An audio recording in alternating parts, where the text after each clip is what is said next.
নমস্কার বন্ধুরা, ঝর্ণা কিচেন সবাইকে স্বাগত। আশা করি সবাই ভালো আছেন।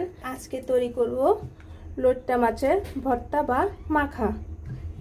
আমরা এখানে লইট্টা মাছ ভালোভাবে ধুয়ে এভাবে ছোট ছোট টুকরো করে নিয়েছি এবং আমরা এখানে 3 থেকে 4টি কাঁচা লঙ্কা নিয়েছি। আপনার ঝালটা আপনি পছন্দ অনুযায়ী দিয়ে দিবেন। আর এখানে একটি বড় সাইজের দেশি রসুনের কোয়া নিয়েছি।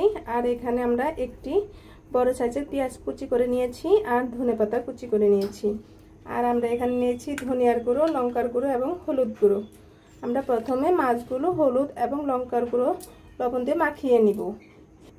আমরা এখানে লবণ দিয়ে দিব পরিমাণ মতো এবং হলুদ গুঁড়ো দিয়ে দিব আধা চা চামচ পরিমাণের চেয়ে কম, ধনিয়ার গুঁড়ো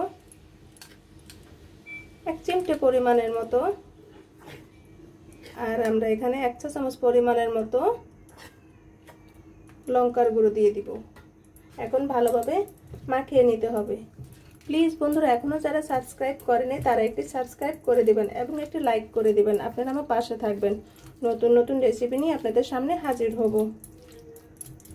আমাদের লইট্টা মাছগুলো মাখানো হয়ে গিয়েছে। এখন আমরা তেলে ভেজে নিব।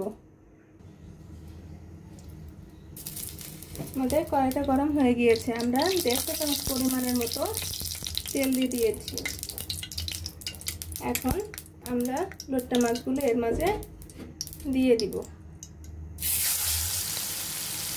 আমরা এখানে রসুনের কোয়া এবং অর্ধেকটা পেঁয়াজ কুচি আমরা দিয়ে দিব। এখন ভালোভাবে ভেজে নিতে হবে। আমরা এখানে দেখেন আমরা লইট্টা মাছগুলো এবং রসুনগুলো ভাজা ভাজা হয়ে গিয়েছে। এখন আমরা নামিয়ে নিব। লইট্টা মাছে কিন্তু প্রচুর পরিমাণে ভিটামিন আছে এবং প্রচুর পরিমাণে আয়রন আছে।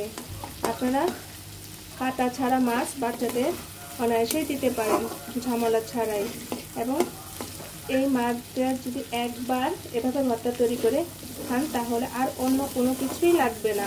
এক থালা ভাত অনায়াসেই খাওয়া হয়ে যাবে। আমাদের লইট্টা মাছগুলো ভাজা ভাজা হয়ে গিয়েছে। এখন আমরা নামিয়ে নিব। এখন আমরা এখানে কাঁচা লঙ্কাগুলো আমরা কুচি করে নিয়েছি। আর লইট্টা মাছ থেকে যে আমরা রসুনগুলো দিয়েছিলাম সেই রসুনগুলো তুলে নিয়েছি। এখন পেঁয়াজ, কাঁচা লঙ্কা এবং ধনেপাতা একসাথে হাত দিয়ে ডলে ডলে মেখে নিব এবং রসুন কুচিগুলো আমরা এভাবে হাত দিয়ে মেখে নিব।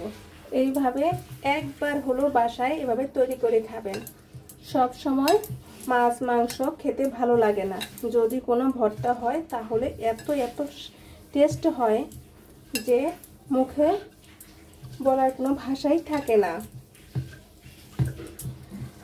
আপনারা চাইলে এখানে সরিষার তেল দিয়েও মেখে নিতে পারেন, কিন্তু আমাদের এখানে লইট্টা মাছে যে তেল আছে সেই তেল দিয়ে আমরা মাখিয়ে নিব। এখন আমরা লইট্টা মাছগুলো এখানে দিয়ে দিব। আমরা এখানে লইট্টা মাছগুলো দিয়ে দিচ্ছি। এখন ভালোভাবে হাত দিয়ে এভাবে মাখিয়ে নেব। কি সুন্দর গ্রান চলে আসছে, মনে হচ্ছে যে এখনই আমি খেয়ে নিই। অনেক দেখতে যেমন সুন্দর হয়েছে এবং খেতে অনেক অনেক টেস্ট হয়েছে, কারণ লইট্টা মাছের কোনো কাটাই হয় না।